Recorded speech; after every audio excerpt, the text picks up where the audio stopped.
Welcome to duties world. இன்றைக்கி நம்ம சேனலில் ஒரு சூப்பரான மஷ்ரூம் பிரியாணி தான் எப்படி செய்கிறதுன்னு பார்க்க போகிறோம். வாங்க பார்க்கலாம். ஒரு பேனில் 100 மில்லி ஆயிலும் 100 மில்லி நெய்யும் ஆட் பண்ணியிருக்கேன். நான் இன்றைக்கி பார்த்திங்க அப்படின்னா 1 கிலோ ரைஸ்க்கு 1 கிலோ வெஜிடபிள்ஸ், அதாவது காளான் போட்டு பண்ண போகிறேன்.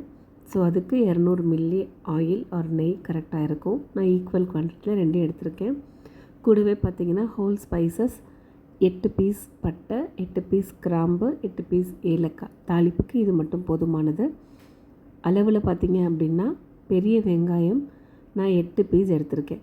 1 கிலோ, அதாவது 4 டம்ளர் அரிசிக்கு 1 டம்ளருக்கு 2 வெங்காயம் வீதம் 8 வெங்காயம் கரெக்டாக இருக்கும். இது நீல வாக்கில் கட் பண்ணி ஆட் பண்ணியிருக்கேன்.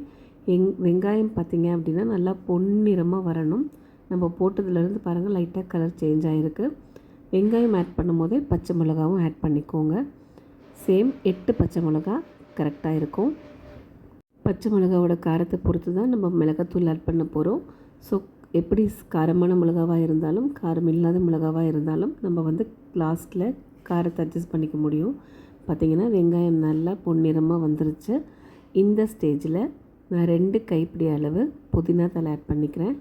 ஆட் பண்ணிவிட்டு இதை நல்லா வதக்கி எடுத்துக்கலாம்.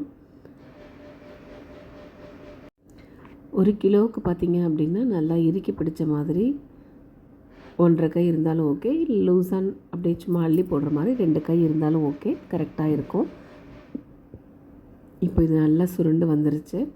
அதே மாதிரி நான் 2 கைப்பிடி அளவு கொத்தமல்லி தலை ஆட் பண்ணிக்கிறேன். அதையும் ஆட் பண்ணிவிட்டு எண்ணெயில் நல்லா சுருண்டு வர அளவுக்கு ஒரு 2 நிமிஷத்துக்கு வதக்கி எடுத்துக்கலாம். நீங்கள் வேணும்னா புதினாவை லைட்டாக க்ரஷ் பண்ணி கூட மிக்சியில் ஜஸ்ட் பல்ஸ் மோடில் க்ரஷ் பண்ணி கூட ஆட் பண்ணலாம். ஸோ அந்த மாதிரி பண்ணும்போது உங்களுக்கு அந்த இலை சாப்பிடும் போது இருக்காது. பட் மேக்ஸிமம் நீங்கள் 1 kg குவான்டிட்டியில் பண்ணும்போது எல்லாமே நல்லா மசாலா எல்லாமே கரைஞ்சிரும், அவ்வளோவா இருக்காது. ஸோ அதனால் ஒன்றும் ப்ராப்ளம் இல்லை. பார்த்திங்கன்னா இப்போ நல்லா 2மே சுருண்டு வந்திருக்கு. இந்த ஸ்டேஜில் நம்ம தக்காளி பழம் ஆட் பண்ணணும். 1 கிலோவுக்கு 6 தக்காளி பழம் கரெக்டாக இருக்கும். ஆக்சுவலாக சின்ன பழமாக இருந்தால் நீங்கள் 8 கூட ஆட் பண்ணிக்கலாம். நான் கொஞ்சம் பெரிய சைஸ் பழன்றதுனால 6 ஆட் பண்ணியிருக்கேன். தக்காளியோட புளிப்பை பொறுத்து தான் நம்ம லெமனும் தயிரும் ஆட் பண்ணுவோம். ஸோ சப்போஸ் நான் அதிகமாக போயிடுச்சு புளிப்பு அப்படின்னா நம்ம தயிரையும் லெமனையும் கட் கூட பண்ணிக்கலாம். அதனால் ஒன்றும் பயப்பட வேண்டியதில்லை. தக்காளி வதங்கிறதுக்காக நான் 1 ஸ்பூன் உப்பு ஆட் பண்ணுறேன். ஆட் பண்ணிவிட்டு நல்லா இதை கலந்து விட்டுட்டு கொஞ்சம் நேரம் நம்ம மூடி போட்டு வச்சிடலாம். தக்காளி பார்த்திங்கன்னா நல்லா சாஃப்டாக குழஞ்சி வந்துடும். அதுக்காக வேண்டி நான் இப்போ திரும்ப இதை க்ளோஸ் பண்ணி வச்சுக்கிறேன். தண்ணி எதுவும் இப்போ நான் ஆட் பண்ணலை. தக்காளி வதங்குற கேப்பில் பிரியாணிக்கு மசாலா அரைச்சிட்டு வந்துடலாம். பட்டை, கிராம்பு, சோம்பு, கசகசா, அன்னாசி பூவு, அன்னாசி மூக்கு, கல்பாசி. 1 கிலோவுக்கு பார்த்திங்கன்னா எல்லாமே 8 பீஸ் கரெக்டாக இருக்கும். சோம்பு 1 ஸ்பூன் வச்சுக்கோங்க, கசகசா 1/2 ஸ்பூன், மற்றதெல்லாம் ஒரு பூ, அன்னாசி பூ 1, மராட்டி மொக்கு 1, ஜாதி பத்திரி கொஞ்சம், எல்லாமே கொஞ்சம் கொஞ்சம் வச்சா போதுமானது. இதை நல்லா ஃபைன் பவுடராக அரைச்சி எடுத்துகிட்டு வந்துடுங்க. இப்போ பாருங்கள், ஓப்பன் பண்ண உடனே நல்லா உப்பு போட்டதுனால தக்காளி நல்லாவே சுருண்டு வந்துருச்சு. நம்ம ஜஸ்ட்டு கரண்டியில் மசிக்கும் போதே நல்லா குலைவாக வந்திருக்கு. அது அடி பிடிக்குதுன்னு கவலைப்படாதீங்க. உப்பு போடும்போது லைட்டாக அடியில் ஸ்டிக் ஆகும், அது ஒன்றும் பிரச்சனை கிடையாது. அப்பப்போ எடுத்து விட்டுருங்க. நீங்கள் எடுத்து விடாமல் விட்டுட்டே இருந்தீங்க அப்படின்னா தம் போடும்போது டோட்டலாக அடி பிடிக்க வாய்ப்பு இருக்குது. இப்போ நம்ம பவுட்ரு பண்ணிவிட்டு பிரியாணி மசாலா அதில் ஆட் பண்ணிக்கலாம். ஆட் பண்ணிவிட்டு நல்லா மிக்ஸ் பண்ணிக்கோங்க. இதை ஆட் பண்ண உடனே உங்களோட வீடே பார்த்திங்கன்னா பயங்கர ஒரு ஸ்மெல் வரும். அந்த ஃப்ரெஷ்ஷாக அரைக்கிற மசாலா தான் பார்த்திங்கன்னா பிரியாணிக்கு ஒரு சூப்பர் டேஸ்ட்டை கொடுக்கும். இப்போ காரத்துக்கு நான் 2 ஸ்பூன் தனி மிளகாய் தூள் ஆட் பண்ணியிருக்கேன். 1 கிலோவுக்கு இந்த 2 ஸ்பூன் கரெக்டாக இருக்கும். இன்கேஸ் நம்ம பச்சை மிளகாயில் காரம் கம்மியாக இருக்குது, ஸோ போட்ட மிளகாய் தூள் பத்தலைன்னா நம்ம வேணும்னா கூட லாஸ்ட்டில் ஆட் பண்ணிக்கலாம். இப்போ இதையும் சேர்ந்து நல்லா எண்ணெய் தெளிஞ்சு வர அளவுக்கு வதக்கிக்கோங்க. மிளகாத்தூள் எண்ணெயில் ஆட் பண்ணுறதுக்கு ரீசன் பார்த்திங்க அப்படின்னா உங்களுக்கு பிரியாணிக்கு நல்ல கலர் கொடுக்கும். நீங்கள் தனியாக பிரியாணிக்குன்னு எந்த கலரும் ஆட் பண்ண வேண்டியது இல்லை. இப்போ இது எல்லாமே நல்லா சுருண்டு வந்திருக்கு. பாருங்கள், எண்ணெய் தெளிஞ்சு வந்துருச்சு. இந்த அளவுக்கு நல்லா வதக்கினதுக்கு அப்புறமா நம்ம இதிலேயே இஞ்சி பூண்டு பேஸ்ட் ஆட் பண்ணிக்கலாம். 1 கிலோவுக்கு 5 டேபிள் ஸ்பூன், அதாவது 5 குழிக்கரண்டி, சின்ன கரண்டி இருக்குது இல்லையா, அந்த கரண்டியில் 5 ஸ்பூன் இஞ்சி பூண்டு பேஸ்ட் கரெக்டாக இருக்கும். நான் இஞ்சியும் பூண்டையும் பார்த்திங்க அப்படின்னா சம அளவில் தான் எடுத்திருக்கேன். எதுவுமே எக்ஸ்ட்ரா கம்மியாக எடுக்கலை. 2மே ஈக்குவல் குவான்டிட்டியில் எடுத்து அரைச்சி இதில் ஆட் பண்ணியிருக்கேன். 5 ஸ்பூன் ஆட் பண்ணியிருக்கேன் டேபிள் ஸ்பூனில். இதையும் இப்போ நல்லா கலந்து எண்ணெய் தெரிஞ்சு வர அளவுக்கு வதக்கி எடுத்துக்கலாம். நிறைய பேர் இஞ்சி பூண்டை ஃபஸ்ட்லேயே போடுவாங்க. பட் இந்த ஸ்டேஜ் தக்காளிக்கு அப்புறம் நீங்கள் இஞ்சி பூண்டு போட்டு பண்ணி பாருங்கள். அந்த ஃப்ளேவர் பார்த்திங்கன்னா நல்லா உள்ள அந்த வாசம் ஃபுல்லாக பிரியாணி விட்டு வெளியில் போகாமல் ரொம்பவே நல்லாயிருக்கும். எப்போ பிரியாணி பண்ணாலும் தக்காளிக்கு அப்புறம் இஞ்சி பூண்டு பேஸ்ட் போட்டு ட்ரை பண்ணி பாருங்கள். டேஸ்ட்டே உங்களுக்கு டிஃப்ரெண்ட்டாக இருக்கும். இப்போ நல்லா இஞ்சி பூண்டும் வணங்கி எல்லாமே எண்ணெய் தெளிஞ்சு வந்துருச்சு. இந்த ஸ்டேஜில் நான் ஒரு 1/4 கிலோ பட்டாணி ஆட் பண்ணுறேன்.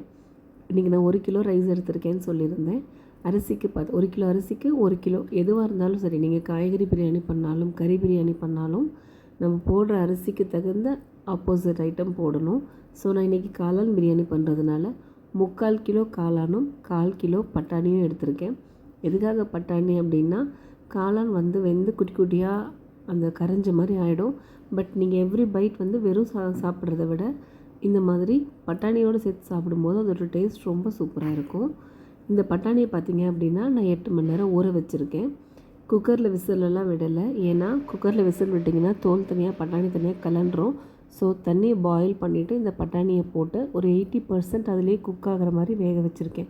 இப்போ நான் உங்களுக்கு நசுக்கி காமிக்கும் போது ஹார்டாக நசுக்கும் போது தான் நசுங்குது. அந்தளவுக்கு வெந்திருந்தால் நம்ம தம் போட்டு வரத்துக்குள்ளே இந்த பட்டாணி மீதி இருக்கிற ரிமைன் 20% குக் ஆகிடும். இப்போ அதுலேயே நான் 3/4 கிலோ க்ளீன் பண்ண காளான் ஆட் பண்ணியிருக்கேன். காளானை மேக்ஸிமம் ரொம்ப பொடியாக கட் பண்ணாதீங்க. சின்ன காளானாக இருந்தால் அப்படியே ஆட் பண்ணிக்கோங்க. கொஞ்சம் பெருசாக இருந்தால் 2ஆக கட் பண்ணி ஆட் பண்ணுங்கள். இன்னும் நம்ம எவ்வளோ பெரிய காளானாக ஆட் பண்ணாலும் அது பார்த்திங்க அப்படின்னா வெந்ததுக்கப்புறம் ரொம்ப குட்டியாக மாறிடும். நீங்கள் ஆல்ரெடி குட்டியாக போட்டிங்கன்னா பிரியாணியில் காளானை தேடியே கண்டுபிடிக்க முடியாது. காளான் சம்டைம்ஸ் தண்ணி விடும். ஸோ அதனால் லைட்டாக மூடி போட்டு வச்சு பார்க்கலாம். காளான் தண்ணி விடுறதுக்கு நம்ம ஃபஸ்ட்டு லைட்டாக தண்ணி தெளிக்கணும். அப்போ தான் காளான்லேருந்து தண்ணி வெளியில் வரும். வெறுமனே ட்ரையாக மூடினா மேக்ஸிமம் தண்ணி வெளியில் அவுட் பண்ணாது. நான் தண்ணிக்கு பதிலாக இப்போது ஒரு 100 ml தயிர் ஆட் பண்ணிக்கிறேன். தயிர் ஆட் பண்ணிவிட்டு அதுக்கப்புறம் நல்லா அதை கலந்து விட்டுட்டு நம்ம காளானை மூடி போட்டுக்கலாம்.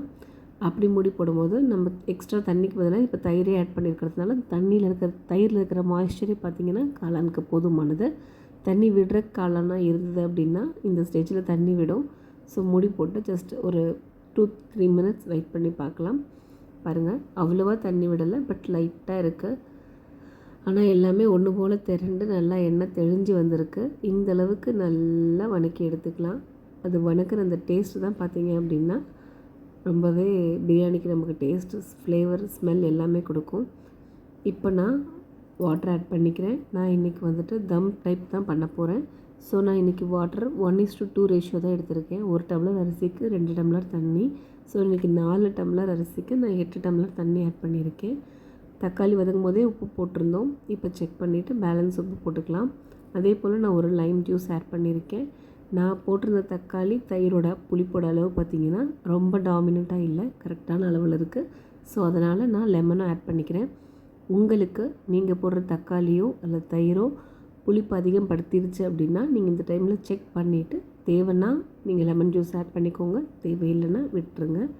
நல்லா கொதி வந்ததுக்கப்புறம் அடுப்பு ஆன்லேயே இருக்கட்டும். அரிசி ஆட் பண்ணிக்கோங்க. இது 1/2 அன் ஹவர் ஊற வச்சுருக்கிற சீரக சம்பா தான் எடுத்திருக்கேன்.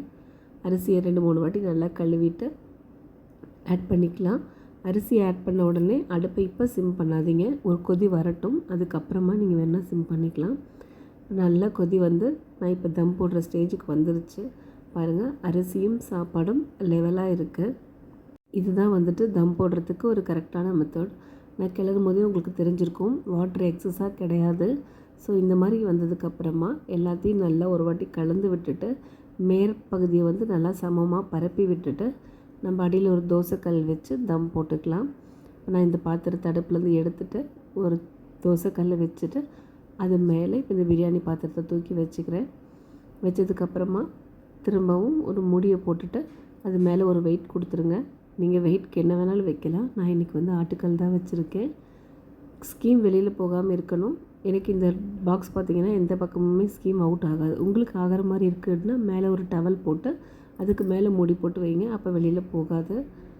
பார்த்திங்கன்னா இப்போ தம் ஆகி சூப்பராக வந்திருக்கு. நான் ஒரு 15 மினிட்ஸ் அதில் பார்த்திங்கன்னா 5 மினிட்ஸ் அடுப்பு ஆனில் இருந்தது, 5 மினிட்ஸ் அடுப்பு லோவில் இருந்தது. அதுக்கப்புறம் அப்படியே ஆஃப் பண்ணி ஒரு 10 மினிட்ஸ்க்கு மேலே விட்டுட்டேன். ஸோ இப்போ பார்த்திங்கன்னா நல்ல தம்மாகிடுச்சு. சாப்பாடில் எந்த விதமான ஒரு நறுக்கு பதமோ அடிப்பிடிக்கிறதோ அதெல்லாம் எதுவுமே இல்லை. பர்ஃபெக்டாக குக் ஆகிருக்கு சீரக சம்பா. நான் இப்போ கிளறி காமிக்கிறேன் பாருங்கள். அடி வரைக்குமே கொஞ்சம் கூட அடி பிடிக்கவே இல்லை. அட் த சேம் டைம் சாப்பாடு நல்லா வெந்தும் இருக்குது. சூடாக பார்க்கும்போது உங்களுக்கு கிளறும் போது அப்படி இருக்கும். பட் நீங்கள் இதை நல்லா கிளறிட்டு அப்படியே க்ளோஸ் பண்ணி வச்சிட்டிங்கன்னா நீங்கள் சர்வ் பண்ணுற டைமுக்கு பர்ஃபெக்டாக இருக்கும் பிரியாணி. கொஞ்சமும் குலையவும் குலையாது, வேகாமல் இருக்கவும் இருக்காது. இந்த அளவில் கரெக்டான தண்ணி வச்சு நீங்கள் ஒரு வாட்டி ட்ரை பண்ணி பார்த்துட்டு எப்படி இருக்குன்னு கமெண்ட் பண்ணுங்கள். தேங்க்ஸ் ஃபார் வாட்சிங். பாய்.